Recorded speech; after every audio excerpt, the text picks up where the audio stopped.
सुनिए जी, हमें एक आया की ज़रूरत पड़ेगी। आप अस्पताल में ही किसी से पता कर लीजिए। रवीना ने अपने पति सुमित से कहा तो सुमित हाँ में सिर हिलाते हुए बाहर आ गया और बाहर आकर अस्पताल के रिसेप्शन पर बैठे व्यक्ति से बोला, सर, क्या आप हमें एक आया का प्रबंध करके दे सकते हैं? मुझे आज रात से ही एक आया चाहिए। मेरी पत्नी काफ़ी कमज़ोर है, बच्चे को अकेले संभाल नहीं पाएगी और मैं यहाँ रात में रुक नहीं सकता क्योंकि घर पर एक और बच्चा है। उसकी बात सुनकर रिसेप्शनिस्ट ने कुछ सोचते हुए कहा, सर, इस वक्त एक ही आया है, आप चाहें तो उससे बात कर सकते हैं। मैं उसे बुला देता हूँ। हाँ हाँ, आप अभी बुला दीजिए, सुमित ने कहा तो रिसेप्शनिस्ट ने एक आया को बुलाया जो काफ़ी बुजुर्ग और कमज़ोर सी दिख रही थी। सुमित उसके आने की चाल को ही देखकर रिसेप्शनिस्ट से बोला, अरे नहीं, ये क्या मेरी पत्नी और बच्चे को संभालेगी? इन्हें तो खुद ही देखभाल की ज़रूरत है। आप लोगों ने इसे काम पर रखा ही क्यों है? किसी और आया को बुला दीजिए। सर, मैंने पहले ही कहा आपसे कि सिर्फ एक ही आया उपलब्ध है। अगर आप इसे रखना नहीं चाहते तो आप खुद कहीं से इंतज़ाम कर सकते हैं, रिसेप्शनिस्ट ने कहा। तो सुमित बोला, हाँ हाँ, मैं इंतज़ाम करूँगा, पर इतनी रात हो गई है कि अब कुछ भी करना मुश्किल होगा। ठीक है, बस आज रात के लिए इन्हें रहने दो, मैं कल दूसरी आया का इंतज़ाम कर लूँगा। तभी वहाँ पास में खड़ी मोहिनी जी ने कहा, साहब, आप हमको एक मौका तो दीजिए, हम आपको शिकायत का कोई मौका नहीं देंगे। मोहिनी जी की आवाज़ सुनकर सुमित चौंक कर उनकी तरफ देखने लगा तो हैरान रह गया क्योंकि वो कोई और नहीं बल्कि उसकी माँ मोहिनी जी थी। उसने कहा, अरे माँ, पहले खुद को तो संभाल लो, फिर दूसरों को संभालना। साहब, इस बूढ़ी चमड़ी पर मत जाना, इस बूढ़ी हड्डियों में अभी भी बहुत जोर है।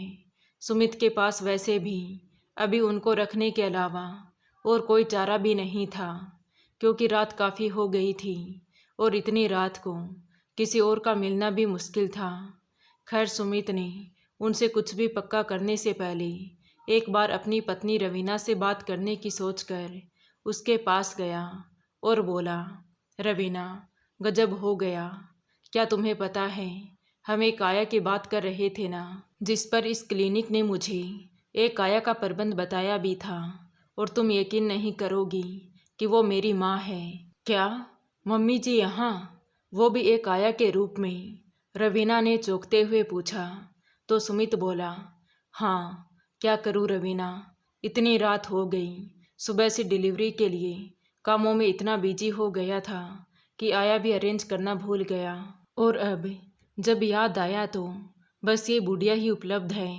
सुमित ने कहा तो रवीना चालाकी दिखाते हुए बोली, सुनो जी, ये तो अच्छा मौका है, एक आया कितना ही ध्यान रखेगी, एक बच्चे की दादी का देखभाल अलग ही होगा। मैं तो कहूँगी इन्हें फिर से घर ले चलते हैं, हमें और टाइम और फुल टाइम आया मिल जाएगी, और वो भी मुफ्त में ही। पर रवीना, हमारे इतना करने के बावजूद क्या ये हमारे साथ जाएंगी? सुमित ने कहा तो रवीना बोली, अरे हमें ज़रा सा माफ़ी मांगने का नाटक करना पड़ेगा, थोड़ा रो पीट लेंगे और अपने बच्चों की दुहाई दे देंगे, आ जाएगी। वैसे भी इस आया के काम में रखा ही क्या है, कौन सा खुश रहती होगी ये काम करके। वहाँ घर के काम के साथ साथ हमारे बच्चों को भी संभाल लेगी। ठीक है, मैं आज रात के लिए उन्हें रख लेता हूँ, इसी बीच तुम अपना नाटक करके उन्हें हमारे साथ चलने को राजी कर लेना। सुमित ने कहा तो रवीना मुंह बनाते हुए बोली, ठीक है, आप बस उन्हें भेज दीजिए, बाकी मैं संभाल लूँगी। उस रात मोहिनी जी ने अपना काम बखूबी किया। फिर रवीना ने कहा, मम्मी जी, आपको इस हालत में देखकर बड़ा दुख हो रहा है। सच में मम्मी जी, आपके घर से निकलने के बाद हम बहुत पछताए। ये तो तुरंत ही आपको लेने भी आ गए थे, पर आप इन्हें कहीं नहीं मिली। उसके बाद हम लगातार कई दिनों तक आपको ढूंढते रहे, पर आप हमें कहीं भी नहीं मिली। सच में बहू, तुम लोगों ने मुझे ढूंढा? मोहिनी जी ने पूछा। हाँ मम्मी जी, हमें माफ़ कर दीजिए, आपको अब ये सब काम करने की ज़रूरत नहीं है, आप मेरे साथ चलेंगी, रवीना ने कहा। तो मोहिनी जी खुश होकर बोली, ठीक है बहू, मैं ये बात बाहर कहकर आती हूँ कि मैं अब अपने बेटे बहू के साथ जाऊँगी और यहाँ काम भी नहीं करूँगी। ये कहकर मोहिनी जी वहाँ से बाहर चली गई और बाहर जाकर रिसेप्शनिस्ट से बोली, सर सर। अरे मैम, अब तो यहाँ कोई नहीं है, फिर क्यों आप मुझे सर कह रही हैं? रिसेप्शनिस्ट ने कहा। तो मोहिनी जी बोली, देखो सतीश, मैं चाहती हूँ ये नाटक हमेशा ऐसा ही चलता रहे ताकि किसी को कोई शक ना हो। जब तक मैं ना कहूँ तुम मुझे मैम मत कहना। मोहिनी जी ने कहा, पर मैम, आप उनके सामने ऐसे आया बनकर क्यों गई, जबकि आप इस क्लिनिक की मालकिन हैं? आपके वे लोग कौन हैं? सतीश ने पूछा। तो मोहिनी जी बोली, बेटा, वो मेरे बेटे बहू हैं जिन्होंने मुझे धक्के मारकर घर से बेसहारा निकाल दिया था। उसके बाद फिर कभी मेरी सुध नहीं ली। न जाने मुझ पर कितने अत्याचार किए हैं, लेकिन मैम, आज तो ये आपसे माफ़ी मांग रहे थे। लगता है इन्हें अपनी गलती का एहसास हो गया है। नहीं सतीश, ये लोग सुधरे नहीं हैं और ना ही कभी सुधर सकते हैं।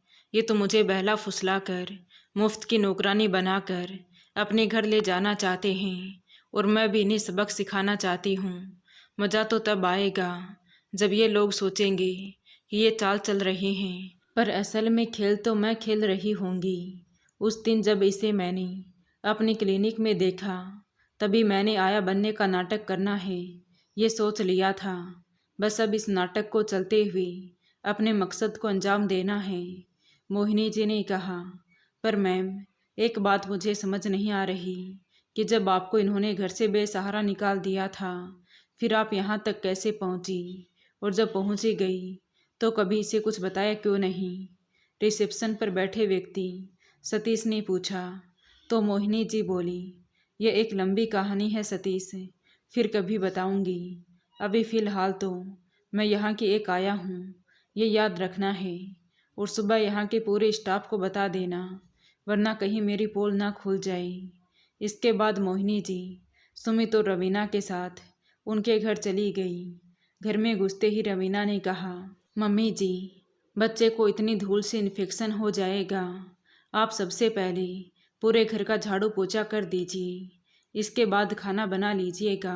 पर बहू, कल मुन्ना ने पूरी रात जगाई, पहले 1 घंटा सो लेती हूँ, फिर सारे काम कर लूँगी। मोहिनी जी के इतना बोलते ही पूनम चिल्लाते हुए बोली, अरे वाह, आप कह तो ऐसे रही हैं जैसे वहाँ आया का काम नहीं, किसी कंपनी की मालकिन का काम करती थी। अरे वो तो शुक्र मनाओ कि मैंने वहाँ अस्पताल में लोगों के गंदे कपड़े सफाई करने के काम से आपको बचा लिया, और अब यहाँ ज़्यादा नखरे दिखाए तो वापस वहीं फेंक आऊँगी।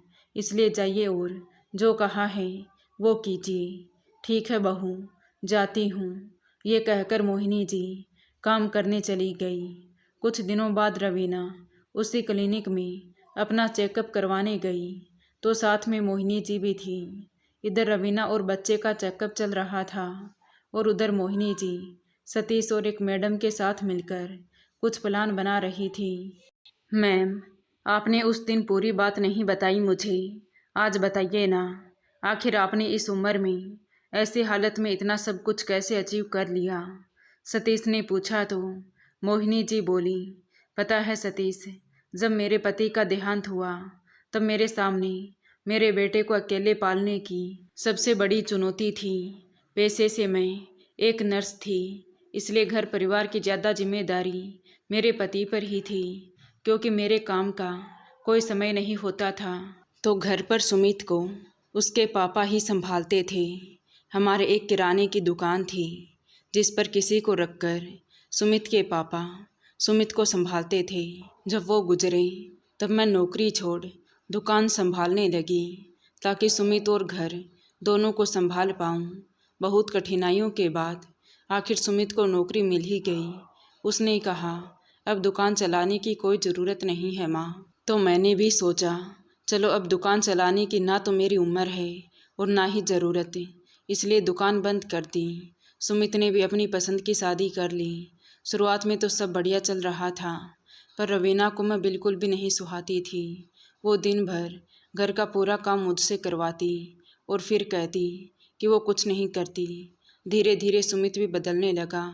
वो भी उसकी बात को ही सच मानता। दोनों के खाने के बाद जो कुछ बचता वही मुझे खाने को दे देते थे। एक दिन मैं घर के काम ही कर रही थी कि तभी मेरे बेटे ने आकर कहा, माँ जल्दी से अपना सामान बांध लो। ये सुनकर मैंने पूछा, कहाँ जाना है? इस पर सुमित ने कहा, जहनुम में जाना है, क्योंकि आप खुद तो जाओगे नहीं, मुझे ही भेजना पड़ेगा। बेटा ऐसा क्यों बोल रहे हो? कहाँ ले जा रहे हो मुझे? बताओ तो सही। मैंने फिर से पूछा तो सुमित भड़क उठा और बोला, चुपचाप सामान बांधो बिना कोई सवाल के, वरना कहीं ऐसा ना हो कि ज़बरदस्ती तुम्हें घसीट कर घर से बाहर निकालना पड़े। ये तुम क्या बोल रहे हो बेटा? मैं इस उम्र में कहाँ जाऊँगी? देखो माँ, बहुत हो गया। अब आप जिए या मरे मुझे कोई परवाह नहीं है, बस मेरा पिंड छोड़ो। सुमित के ऐसा कहते ही मानो मुझे वहाँ खड़े रहना मुश्किल लग रहा था, इसलिए मैं तुरंत ही उस घर से निकल गई। लेकिन अब ये समझ नहीं आ रहा था कि अब जाऊँ तो जाऊँ कहाँ। इंसान ऐसी हालत में या तो स्टेशन या मंदिर जाता है, इसलिए मैं भी मंदिर गई। मंदिर में यूं ही बैठे लोगों को बस देख रही थी कि तभी अचानक से वहाँ लोगों की भीड़ और शोरगुल सुनाई दिया। मैं भागकर वहाँ गई तो देखा एक आदमी बेहोश पड़ा है। किसी ने एम्बुलेंस बुलाया। मैंने उस भीड़ से निकलकर पहले उसकी नस और धड़कन अच्छी तरह से देखी और फिर तुरंत उसे सीपीआर देने लगी। तो लगभग 10 मिनट बाद उसे होश आ गया। उसके बाद से मानो मेरी ज़िंदगी ही बदलनी शुरू हो गई। तब मुझे कहाँ पता था कि अब यहाँ से मेरा दूसरा जीवन शुरू होने की प्रक्रिया थी। दूसरा जीवन मतलब? सतीश ने हैरानी से पूछा। मतलब जिस आदमी की मैंने जान बचाई थी वो खुद एक डॉक्टर था। उसका नाम था डॉक्टर राजीव कटेवा। क्या? मतलब हमारे सर? सतीश ने चौंकते हुए कहा। तो मोहिनी जी बोली, हाँ सतीश, सर ने तो मेरी टूटी हुई ज़िंदगी को ऐसा मोड़ दिया जिसकी वजह से आज मैं यहाँ तक पहुँच गई। उन्होंने मेरे काम को देखकर पहले तो खुद के साथ मुझे काम पर रखा। जब मुझे वहाँ काफ़ी समय हो गया तो उन्होंने मुझे ये छोटी सी क्लिनिक खोल दी। सिर्फ इतना ही नहीं, उन्होंने मुझ पर कोई एहसान नहीं किया। उन्होंने जब कहा कि आप में इतना बड़ा गुण है, उसी के बलबूते पर अपनी पहचान बनाओ। ये क्लिनिक समझो तुम्हारे कमाए पैसों का ही है, इसलिए इतने दिनों से मैं तुम्हें कम तनख्वाह देता था ताकि तुम्हारे पैसे से तुम्हें ये क्लिनिक दे पाऊँ। अब इससे मेरा फ़ायदा ये होगा कि मेरा इस इलाके में भी एक चैम्बर होगा और तुम्हारा फ़ायदा तो तुम्हें पता ही है। बस इसी तरह मैं यहाँ तक पहुँची। फिर मैम, आप अपने नालायक बेटे के पास क्यों गई? सतीश ने कहा तो मोहिनी जी बोली, बेटा पहले तो मैं उस पर आश्रित थी तो उसके अत्याचार सहती रही, पर अब मुझे उसकी असली जगह दिखानी है। मुझे ये दिखाना है कि मैंने उसके लिए सब छोड़ा था। चाहती तो मैं भी उसे आया के पास रखकर या उसे घर पर अकेले रखकर अपना करियर बना सकती थी, पर मैंने उसे अपने करियर के आगे रखा और उसने मुझे दूध में मक्खी की तरह निकाल कर फेंक दिया। बस इसीलिए मैं उनके साथ गई हूँ बेटा। चलो अब मैं चलती हूँ। उसके बाद मोहिनी जी रवीना के साथ घर वापस आ गई। घर में घुसते ही रवीना ने कहा, मम्मी जी पहले जाकर खाने की तैयारी कीजिए, उसके बाद मेरे और मुन्ना की मालिश कर दीजिएगा। तो मोहिनी जी चुपचाप जाकर खाने की तैयारी करने लगी। शाम को सुमित घर पर ही था। तभी कुछ लोग आकर सुमित से बोले, सर आपका घर बड़े प्राइम लोकेशन पर है, तो हम यहाँ एक अपार्टमेंट बनाना चाहते हैं। आपका फ़ायदा ये होगा कि आपको 2 फ्लैट के साथ एक दुकान और 20 लाख कैश मिलेगा। ये सब सुनकर सुमित और रवीना हैरान हो गई। उन्हें अपने कानों पर विश्वास नहीं हुआ। तभी सुमित ने कहा, सुबह से उल्लू बनाने के लिए कोई और नहीं मिला क्या तुम्हें, जो हमें उल्लू बनाने चले आए? सर ये सारा काम रिटर्न में होगा और अगर आप अभी हाँ कर देते हैं तो इस कॉन्ट्रैक्ट पर साइन करते ही हम आपको तुरंत 2 लाख रुपए दे देंगे ताकि आपको हमारी बात का यकीन हो जाए। ये सब इसलिए क्योंकि हमारे सर को इस एरिया में फ्लैट बनवाना है। अब आप जल्दी करो वरना हम ये ऑफ़र इसी एरिया में किसी और को दे देंगे। सुनिए जी, इतना अच्छा मौका बार बार नहीं आता। सोचो नए फ्लैट, वो भी 2-2, एक में हम रहेंगे, एक भाड़े पर चढ़ा देंगे और दुकान को भी भाड़े पर लगा देंगे। आपको नौकरी करने की भी ज़रूरत नहीं होगी क्योंकि उन 20 लाख से हम खुद का नया बिजनेस शुरू कर सकते हैं। रवीना ने अंदर से आवाज़ लगाते हुए कहा। तो सुमित बोला, लेकिन रवीना, कहीं ये लोग फ्रॉड निकले तो? यूँ अचानक से किसी पर ऐसे विश्वास कैसे कर सकते हैं? पर उन्होंने कहा तो है कि अगर हम अभी हाँ करेंगे तो वो तुरंत हमें 2 लाख रुपए दे देंगे। और क्या प्रूफ चाहिए आपको? रवीना ने कहा। तो सुमित उनसे पूछने लगा कि अगर हम अभी हाँ कर देते हैं तो आप हमें 2 लाख रुपए दे तो देंगे ना? हाँ सर, आप हाँ कर दीजिए, इस पर साइन तो कीजिए, 2 लाख तुरंत आपके अकाउंट में आ जाएंगे। तो जैसे ही सुमित ने कागजात पर साइन किए तो तुरंत उसके अकाउंट में पैसे आ गए। ये देखकर दोनों पति पत्नी खुशी से उछलने लगे। सुमित खुशी के कारण बिना पढ़े ही साइन कर रहा था।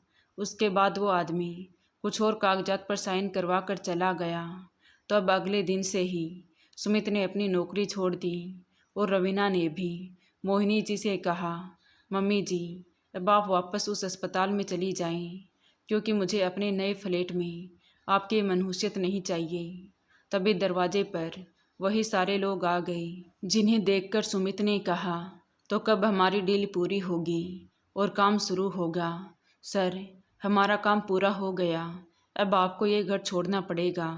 उस आदमी के इतना कहते ही सुमित ने कहा, हाँ हाँ, हमने कुछ महीनों के लिए भाड़े का घर का इंतजाम कर लिया है, फ्लैट बनते ही वापस आ जाएंगे। वैसे कब तक बन जाएगा हमारा फ्लैट? फ्लैट? कौन सा फ्लैट? आप ये घर छोड़िए क्योंकि ये घर अब हमारी मैम का है। उनके इतना बोलते ही सुमित हैरानी से उनकी तरफ देखते हुए बोला, ये सब क्या कह रहे हो तुम लोग? कौन सी मैम?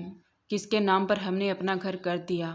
तब तक पीछे से मोहिनी जी निकल कर आ गई और बोली, मैंने लिया है बेटा ये घर, पर शुक्र मनाओ तुम्हारे बच्चों का सोचकर मैंने 2 लाख रुपए तुम्हें दे दिए, वरना इरादा तो तुम लोगों को खाली हाथ सड़क पर भीख मंगवाने का था। क्या आपने ये सब किया? पर आपके पास इतने पैसे कहीं हमें सबक सिखाने के चक्कर में चोरी वोरी तो नहीं कर ली? सुमित ने कहा। तो वहाँ खड़े लोग बोले, अरे ये मैम क्या चोरी करेंगी? जिस क्लिनिक में आपका बेटा पैदा हुआ ये उसी क्लिनिक की मालकिन है, तो फिर इन्हें पैसे चोरी करने की क्या ज़रूरत आन पड़ी? अरे आप लोग ये क्या बोल रहे हो? ये तो वहाँ की एक आया है, लगता है इन्होंने सबको उल्लू बनाया है। रवीना ने हंसते हुए कहा, उल्लू कौन बनाया, किसको बनाया है, ये तो पता चल ही जाएगा। सबसे पहले इन लोगों से ये घर खाली करवाओ। मोहिनी जी ने कहा। तो सुमित बोला, आप कौन होती हैं हमें घर से निकालने वाली? भूल गई बुढ़िया, कैसे कमरे में बंद करके मारते थे तुझे? उसके इतना कहते ही मोहिनी जी ने गुस्से में एक जोरदार तमाचा सुमित के गाल पर जड़ दिया और बोली, वो एक बेबस औरत थी जिस पर तुम अत्याचार करते थे। आज ये मोहिनी बेबस नहीं है। खबरदार जो एक शब्द भी कुछ गलत कहा तो तुम दोनों के हलक से जुबान खींच लूँगी। उन्होंने दोनों का हाथ कसकर पकड़ा और घर से बाहर खड़ा कर दिया। इन लोगों का सामान घर से बाहर निकाल कर तुरंत ताला लगा दो। मोहिनी जी ने कहा। तो आज माँ का ऐसा रुद्र रूप देखकर दोनों बेटे बहू गिड़गिड़ाते हुए मोहिनी जी के पैरों में गिरकर माफ़ी मांगने लगे। लेकिन आज मोहिनी जी की ममता जैसे कहीं दफन हो गई थी। उन्होंने बेटे बहू पर कोई तरस नहीं खाया और अपनी कार में बैठकर वहाँ से चली गई। सुमित और रवीना तो अभी भी हैरान थे कि जिस माँ को कभी उन्होंने इतना सताया आज वो कहाँ पहुँच गई है। दोनों गिड़गिड़ाते रहे, रोते रहे, लेकिन मोहिनी जी ने उनकी तरफ मुड़कर भी नहीं देखा। दोनों ही दर दर की ठोकरें खाते रहे। आज उन्हें एहसास हो रहा था कि उन दोनों ने मोहिनी जी के साथ कितना बुरा व्यवहार किया। सच कहा गया है कि पाप का घड़ा एक दिन फूटता जरूर है। वैसे ही सुमित और रवीना के साथ भी हुआ। अगर उन्होंने निर्दोष भोली भाली अपनी माँ को बाहर निकलने के लिए मजबूर ना किया होता तो उन्हें भी आज माँ का आशीर्वाद मिलता। माता पिता के दिल के आशीर्वाद से बड़ा कोई आशीर्वाद नहीं होता।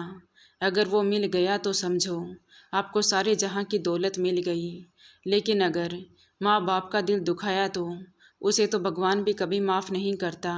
इसलिए समय रहते अपने माँ बाप की इज्जत करें। तो दोस्तों, आपको ये कहानी कैसी लगी कमेंट करके ज़रूर बताएं।